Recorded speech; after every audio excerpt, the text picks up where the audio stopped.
So to close off the Backlash chapter here, we already talked about the crowd, but I'll ask you this, and WWE posed the same question on Twitter the other day. I think the PLEs in these other countries are not, I mean, Puerto Rico's in another country. It's in the U.S., obviously. So, obviously, not to sound fucking dumb, but like in non-typical U.S. cities. We're not back in Chicago again. We're not back in Boston and California and whatever. Great times. I loved being at Mania for LA. You know, we were at Survivor Series. Great time, blah, blah, blah. Philly, I was there for Extreme Rules. Fun time. But, you know, they're in Puerto Rico right now. They're going to be in Saudi again, which the last couple Saudi shows have not been bad, so I can't really complain too much. They'll be in Saudi Arabia for that show in a couple of weeks. They'll be in London for Money in the Bank in July. You know, back to the U.S. city of Detroit for SummerSlam. You know, I've heard about Australia being pitched for a PLE at some point. I don't know if it would be later this year or next year, probably next year. But I feel like that would be cool. They were there for Super Showdown, I think. 5 years ago, were they in Australia. So to go back there for a bigger show, a more consequential show would be cool. AEW going to London for All In.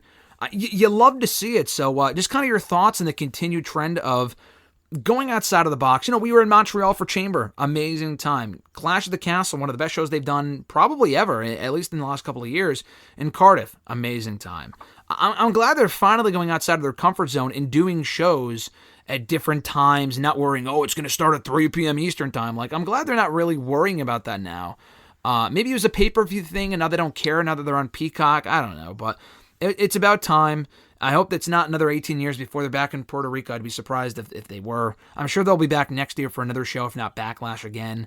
You know, something in Japan I feel like would be cool, like Beast in the East several years ago, or like I said, Australia would be nice. Yeah, just want to kind of get your thoughts on the PLEs being outside of the typical U.S. cities and where you want to see them next. Yeah, no, I think it's nice. I mean, I think it all really depends on the city. I feel like normally like Boston, Barclays, there are crowds in the United States that are get up. Like, they're like pretty much their go-to markets in the United States, and I feel like they usually give the best crowds and stuff like that, and I'm not just saying it because I'm in the Northeast, but I feel like they do usually have better crowds than other places do.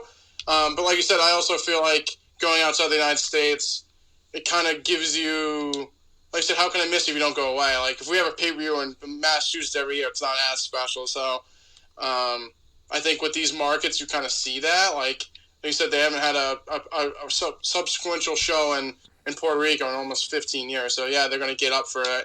They also booked the card pretty well, too. Like I said, they had a lot of talent that were some kind of either Puerto Rican descent from Puerto Rico. So definitely helped there. But no, I think if they, like, Montreal was amazing. Like, besides, I don't know, when was the last time before that they were in Montreal, like, for a big show? Like, you know, they probably had some Raws, but besides, like... 2009, I think they were there for Breaking Point, I'm pretty sure. Exactly. So there was almost 15 years since they had a pay-per-view besides just Raw. So, like, that was a great crowd, but, like you said, the story was there, too, with Sammy. But, like, even if they went to, like, Toronto and had, like, a big crowd in Toronto, I feel like, that's, like, a old-school big wrestling town like that. I mean, I guess Detroit's pretty close, so... I feel like they'll kind of get a little bit of both for SummerSlam. Like, they'll get some of the Toronto people with Detroit, because Detroit used to be pretty big too. So, like you said, I think Australia would be big. I mean, I think if they went to like Germany and stuff, would be pretty big. But I mean, it just, like I said, it's more the fact that not to us. I want them to come every year, but it is also one of those things. Like I said, how can I miss you if you don't go away? So if you have a pay-per-view every month, it's just not as special, and I think you get that with those crowds, but also just picking and choosing the correct crowd also helps. Like, the crowd on Monday was absolutely abysmal in Detroit and Jacksonville. I mean, I thought it'd probably be better, but it was really bad. And the show wasn't good, but still, I mean, they were pretty quiet. So, no, I think Australia would be a cool one. Like you said, Japan would be pretty neat. Maybe like one of those other Eastern or Central European countries. Like, they're going to London, but like Germany would be pretty cool, or maybe somewhere in Italy would be pretty cool. So I think one of those European countries to Toronto. Like I said, Toronto, I guess they're kind of doing that with Detroit, but actually going to Toronto would be pretty cool since they haven't gone there with a big show since like WrestleMania 18, 17? I think they were there for SummerSlam 5 years ago, I'm pretty sure. Or 4 years ago. Yeah, they were just they were. They're at like just a little arena, but they did like the Rogers Center again. That'd be pretty cool. Yeah. No, Montreal was amazing. Doing something again in Canada has got to be on their list. I mean, that was a great time, and they make the most of it, too. I'm sure Triple H knew as soon as they booked that show, we're doing something with Sammy there. Like, as soon as they booked this Backlash show, they knew we're doing something with Bad Bunny. I mean, they announced that he'd be hosting, but We said it at the time. We said it a couple months ago when they announced this. He will wrestle on the show, and obviously he did. So it's pretty cool. Like Drew being in the main event of Cardiff. How could he not be, for Clash? Gunther, Sheamus also being on that show. So they're doing a real good job of making the most and maximizing these markets. And it's made for some of their...